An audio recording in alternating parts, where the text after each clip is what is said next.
Assalamualaikum warahmatullahi wabarakatuh. Hello everyone, how are you today? I hope you all alright. Okay, today we are going to start our lesson with new chapter. But before we are start the lesson, let's pray together. Finish. Oke, berhubung ini adalah dalam masa pandemik, jadi kita belajar dari jarak jauh dengan cara daring. Dengan adanya program Sekolah Yuk dari TV Tabalong, kita akan memulai pelajaran hari ini dengan tema Present Perfect Tense.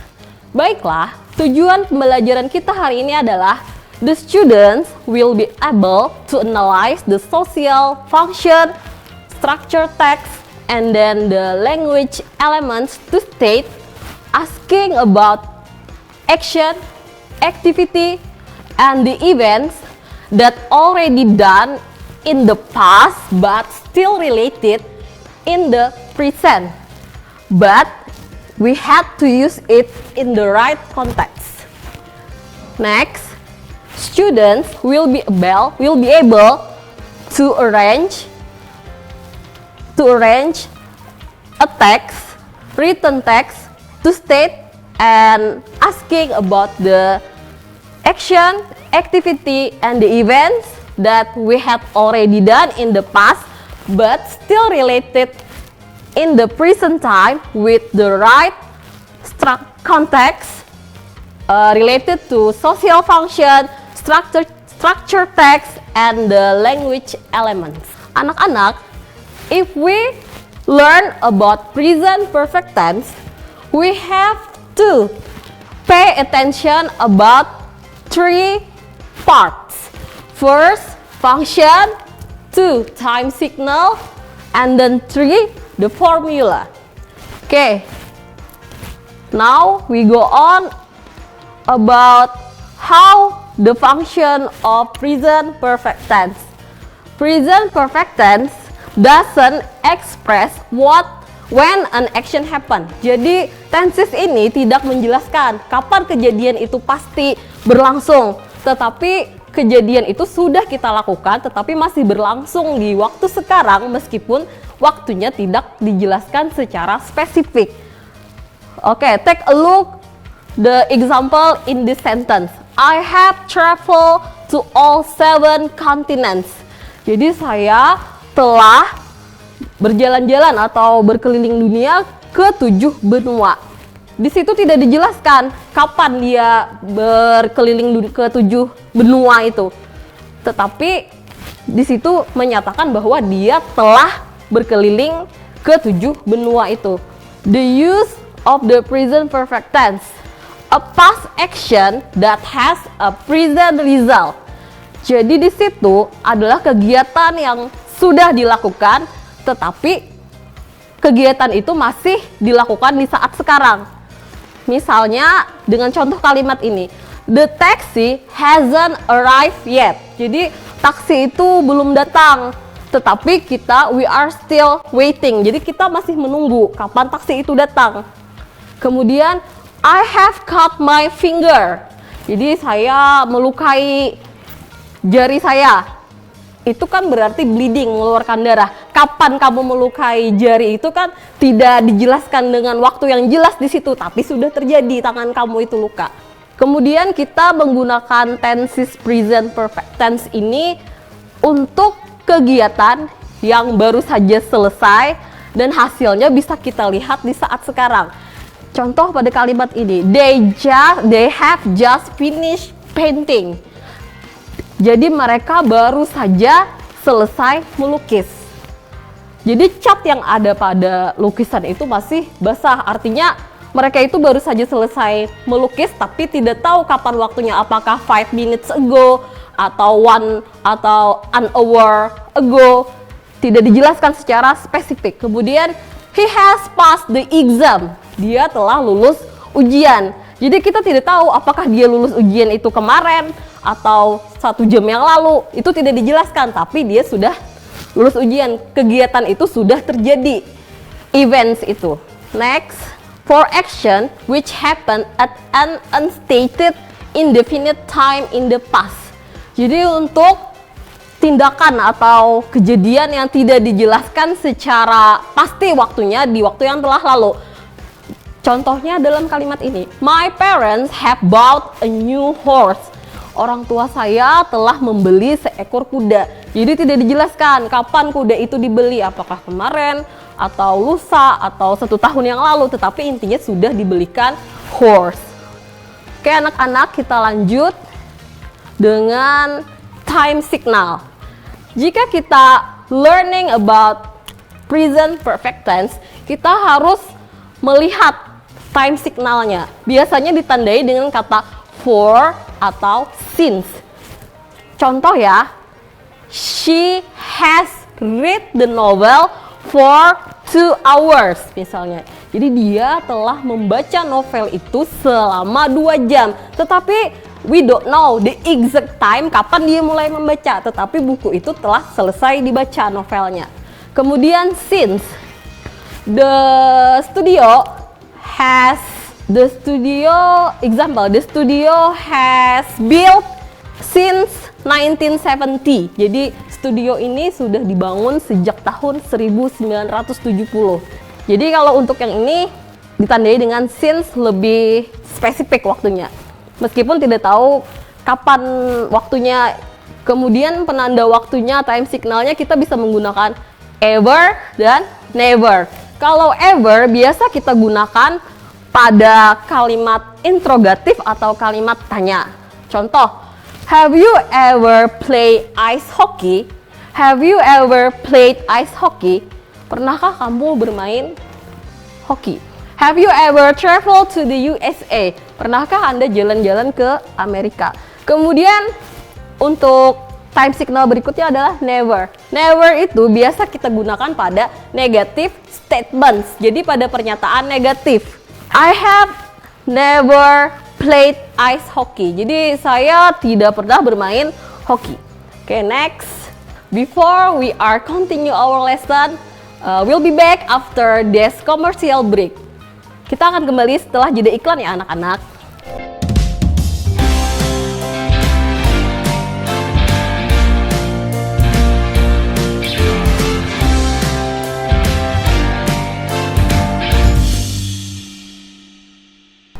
Okay students, now on we continue our lesson dengan formula. Jadi untuk membuat kalimat present perfect tense, kita bisa melihat formulanya.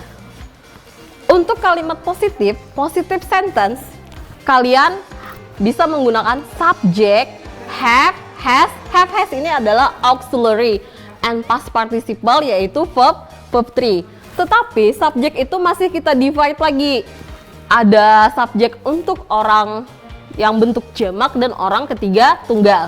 Jadi subjek I, you, we, they menggunakan auxiliary have plus verb 3. Kemudian untuk subjek orang ketiga tunggal, she, he menggunakan auxiliary has and verb 3.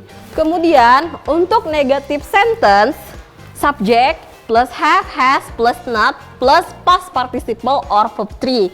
Jadi subjeknya itu untuk I, you, we, they, setelah have kita tambahkan not, baru kita tambahkan verb 3. Kemudian this is untuk subjek she, he, kita tambahkan auxiliary has, kemudian not, lanjut verb 3. Kemudian untuk interrogative sentence atau kalimat tanya, auxiliary tadi kita pindah ke depan, kemudian kita tambahkan subjek, kita tambahkan verb 3. Jadi misalnya have I, you, we, they plus verb 3. Misalnya have I gone to the America or else. Oke, next. Di sini bisa kita lihat contoh penggunaan past participle verb 3-nya itu. Tetapi bukan kata kerja. Di sini untuk to be. Jadi to be ini I be to. Jadi be ini akan menjadi been, bentuk kata kerja ketiganya. Next. Di sini ada pembagian kata kerja. Ada verb 1, verb 2, and verb 3. Verb 1 ini infinitif untuk simple present tense, kemudian past simple past ini untuk bentuk lampau, past participle ini untuk bentuk present perfect tense. Jadi bisa dilihat perubahannya dari kata eat, verb 1, kemudian verb 2-nya ate, kemudian bentuk past participle-nya eaten.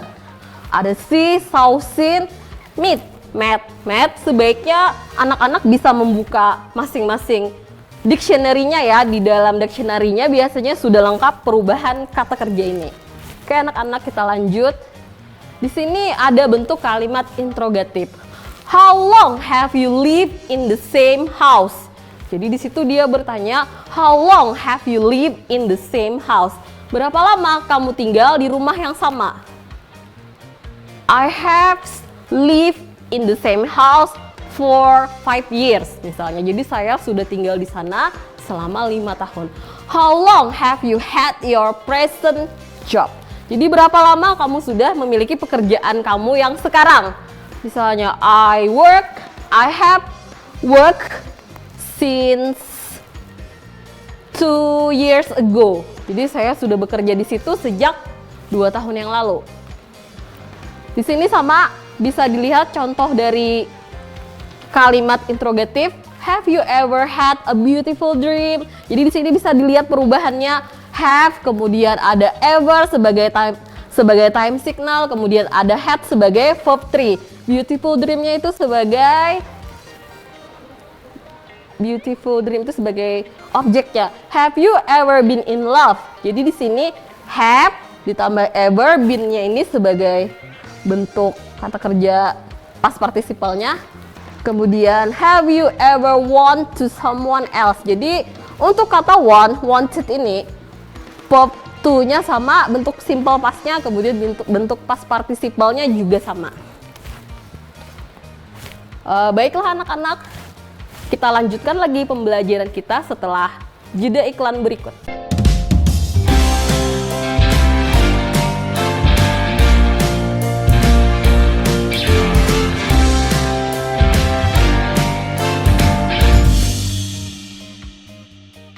Halo anak-anak, kita lanjutkan pembelajaran kita masih dengan Ibu Miss Astin, masih membahas present perfect tense. Sekarang kita langsung ke contoh kalimat.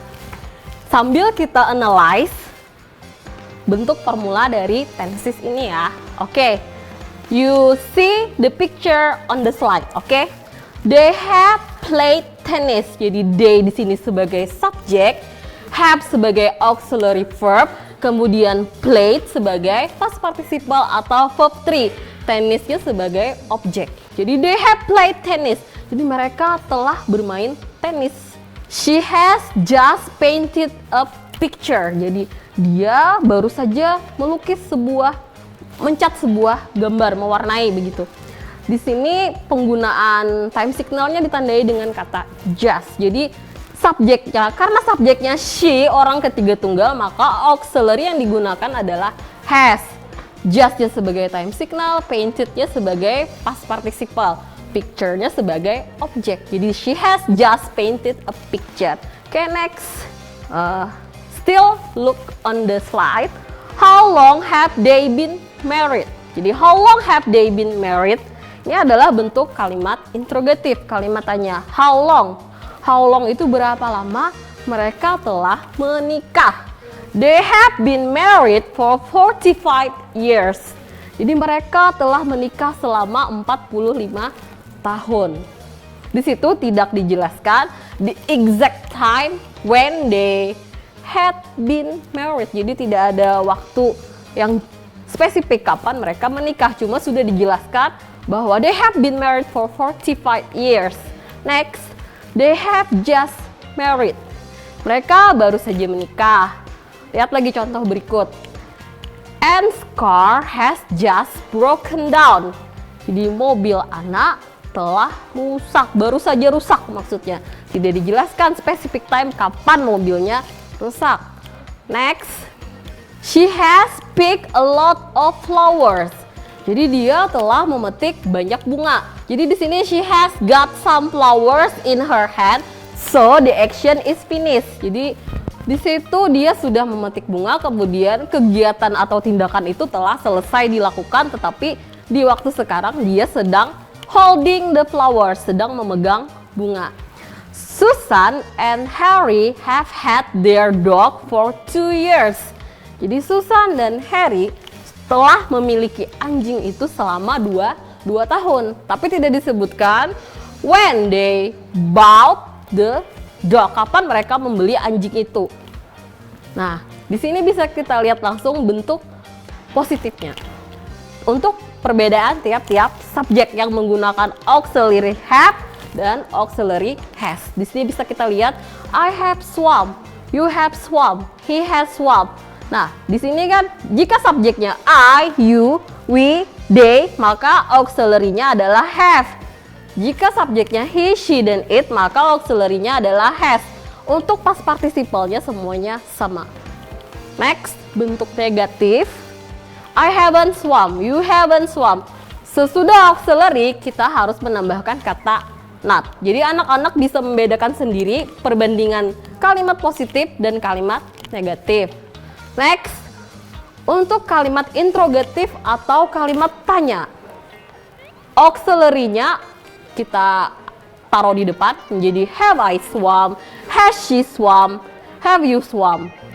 Jadi intinya dalam present perfect tense ada 3 pola kalimat, ada positive sentence, ada negative sentence, dan ada interrogative sentence. Nah anak-anak, sekarang kita sampai pada exercise, latihan. Coba kita lihat di situ. Fill in the blanks with the present perfect tense. I bla bla bla see that film before. Jadi di sini contoh latihan ini sudah Ibu jawabkan ya, tapi nanti ada PR buat kalian. Ini kita bahas bersama-sama. I have seen that film before. Jadi I sebagai subjek, have sebagai auxiliary verb dari I, seen sebagai kata kerja ketiga. Kemudian we bla bla bla read 3 English books in class. Jadi bentuk present perfect tense-nya we have read the 3 English book in class. Kemudian next, my mother has been to London twice this year. Ibu saya telah pergi ke London selama 2 kali untuk tahun ini. Next lagi, the children bla bla bla eat breakfast. Jadi di sini the children have eaten breakfast. Children itu adalah bentuk jamak atau plural dari kata child ya. Seandainya di sini child, maka di sini menggunakan auxiliary has. Tetapi karena children itu more than one, lebih dari 1, jadi kita menggunakan have. Eaten sebagai kata kerja ketiga. Nah, ini sebagai tugas untuk kalian di rumah. Present perfect tense. Say the past participle of the verb. Jadi kalian harus menyebutkan bentuk kata kerja ketiga dari semua kata kerja ini. Cara mudahnya bisa googling di Google Translation, atau kalian bisa cari di dictionary atau any others materials. Kemudian ini adalah PR yang akan Ibu berikan. Ibu harap anak-anak di rumah mau mengerjakan tugas ini. Sebelumnya kita simpulkan dulu pelajaran kita hari ini. Kita learning present perfect tense ini adalah untuk stating action, activity, or events that already had been done in the past but still related in the present time. Jadi kita menggunakan tenses ini untuk menyatakan atau memberikan informasi tentang aktivitas, kegiatan, atau tindakan yang sudah terjadi di waktu yang lampau tetapi masih ada kaitannya di waktu yang sekarang, dan kita tidak tahu spesifik time-nya, waktu spesifiknya kapan itu terjadi, tetapi intinya kegiatan itu sudah selesai dikerjakan. Poinnya adalah itu. Saya harap dengan Ibu memberikan time signal function-nya tadi, anak-anak mampu membuat kalimat sendiri di rumah. Sampai di sini saja materi Ibu untuk hari ini. Karena kita dalam masa pandemik, Ibu minta dengan sangat, if you go outside, please using your mask and then washing your hand if you want to do an activity or after doing an activity, then keep social distancing. Salah hilap mohon maaf. Sampai di sini saja pelajaran dari Ibu hari ini. I hope you get the benefit from my material. Thank you very much for your attention. See you students. Bye-bye.